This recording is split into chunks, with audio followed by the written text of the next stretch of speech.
নিজের দুঃখের কথাও কাউকে বললেন না, সুখের কথাও কাউকে বললেন না। কথাটা একটু শুনতে আপনার কাছে অন্যরকম লাগলেও একটু ভিতরে গেলে আপনি নিজেই বুঝতে পারবেন।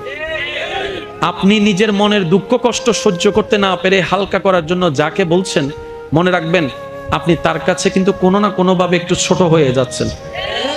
এমনও হতে পারে আপনার দুঃখের সে কথাগুলা আপনার সামনে অভিনয় করে যে আপনাকে বুঝ দিয়েছে, সে পিছনে আপনার সেই দুঃখের কথা নিয়ে হাসি ঠাট্টা করতেও দ্বিধাবোধ করে না, এমন অনেক মানুষ আছে।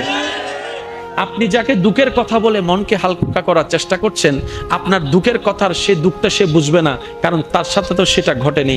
সেজন্য আপনাকে 3 মাস 4 মাস 3 বছর পরও হয়তো আঙ্গুল তুলে দেখাই দিতে পারে, সেই কথাটার কথা দিয়ে খোঁটা দিতে পারে। কথা বলেন ঠিক কি না? দুঃখের কথাও মানুষকে বলে শান্তি নেই।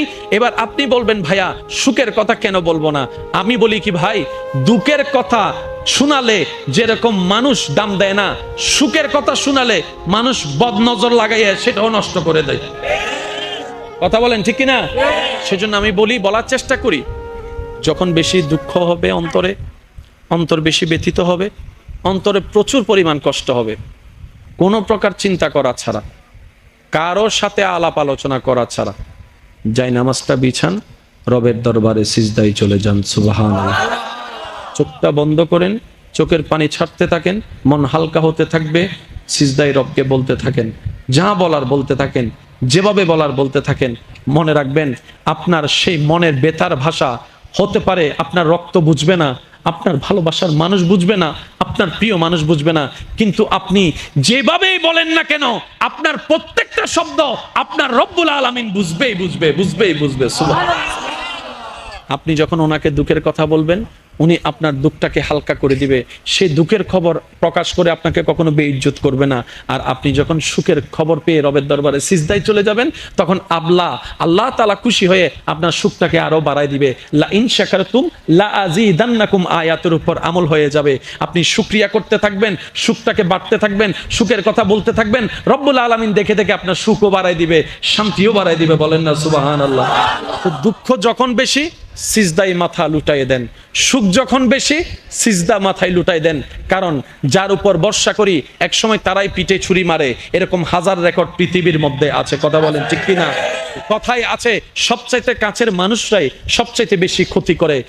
শত্রু যখন ঘরে থাকে, বাহিরের শত্রুর কোনো দরকার হয় না। সেজন্য আজকে যে বন্ধু কালকে সে শত্রু হয়েছে, এমন অনেক নজির পৃথিবীতে আছে। তাই তো বলি, বর্ষা, সর্বোচ্চ বর্ষা রবের উপর করুন। যা বলার রবকে বলুন, মন খুলে বলুন, মন উদার করে বলুন। কষ্টে বুক ফেটে গেল রবের দরবারে সিজদায় চলে যান। সুখের কোনো সময় আসলে, ক্ষণ আসলে, তখনও শুকরিয়ার জন্য রবের দরবারে সিজদায় চলে যান। সুবহানাল্লাহ। আল্লাহ আমাদের সবাইকে বুঝার তৌফিক দান করুক।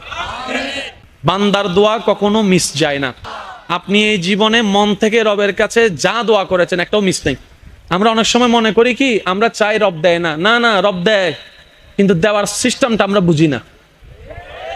একটু জোরে বলেন। এবার মনে করেন আপনি আল্লাহর কাছে বললেন, আল্লাহ আমাকে 1 লাখ টাকা দাও।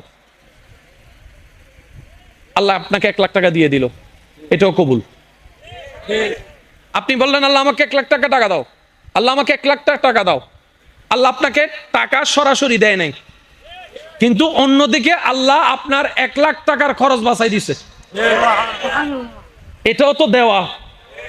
একটু জোরে বলেন না।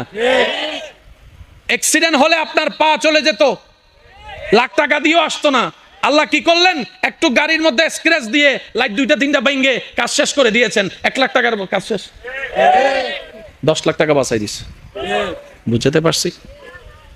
3 নম্বর অপশন, আল্লাহ হাসরে কাউকে যখন বাঁচাতে চায় কিছু উসিলা তৈরি করে রাখে। তোর মধ্যে একটা উসিলা হচ্ছে দোয়া।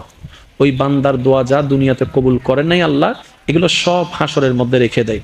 যখন বান্দা নেকির পাল্লায় আটকাই যায়, গুনার পাল্লা বেশি হয়ে যায়, ওই দোয়া জমানোর দোয়াগুলাকে আল্লাহ ওনার জন্য বেনিফিটের ব্যবস্থা করে, জাহান্নামী থেকে জান্নাতের ব্যবস্থা করে দেয়।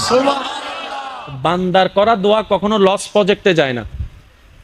বান্দা দোয়া করবে সেটা লসে যাবে, পানিতে ভেসে যাবে, এমন হতে পারে না।